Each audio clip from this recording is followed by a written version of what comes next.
Tomorrow morning, drivers could face another morning like this, but it wasn't just road troubles today. Those strong storms meant one local school had to scramble to hold classes today after power got knocked out.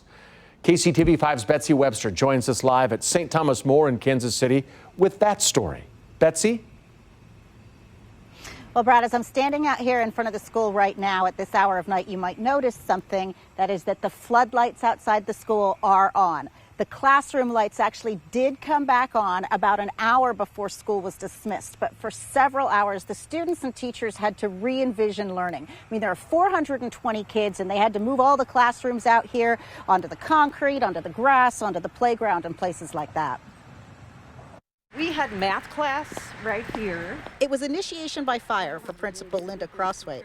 Her first year here and only the second full day of classes. But she's been an educator long enough to be well-schooled in flexibility. You have to be nimble enough and have a Mary Poppins bag deep enough that you can pull from it to figure out what to do. When the storm warning came for 60-mile-an-hour winds, they kept the kids away from the windows. Then, when it ended, the lights started to flicker. Not long after, their classrooms looked like this. The phones and internet were down, but most importantly, so was the ionizing ventilation system.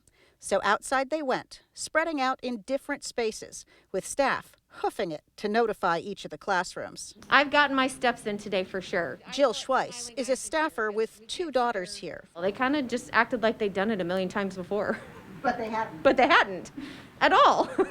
Most of the older kids carried their chairs out and went low-tech with their lessons. I did a worksheet on our binder, so it was like a really small desk for us. Mind you, these kids were only a day and a half into getting used to the social distancing and masking rules. It's not as bad as I thought it'd be, but every once in a while I start getting a headache, and then I drink water and I'm like, oh, I'm fine now.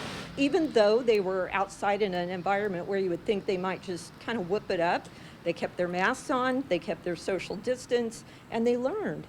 They called it a blessing that by the time they had to head out, the sun was out and the concrete dry, so the little ones didn't need to haul chairs. It started raining buckets again at 3 p.m., just an hour after the power went back on at 2 p.m.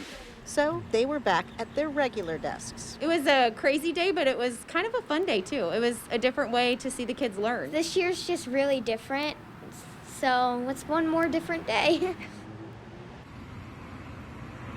How about that for taking it in stride from a 6th grader? Now, oddly, this is the second year in a row that the second full day of school has created some problems. Last year, the pipe had burst and it flooded the basement classrooms, but that time they knew about it before the school day started, so they were able to take, I guess you could call it, a snow day in late August. Betsy Webster, KCTV5 News. Thank you, Betsy.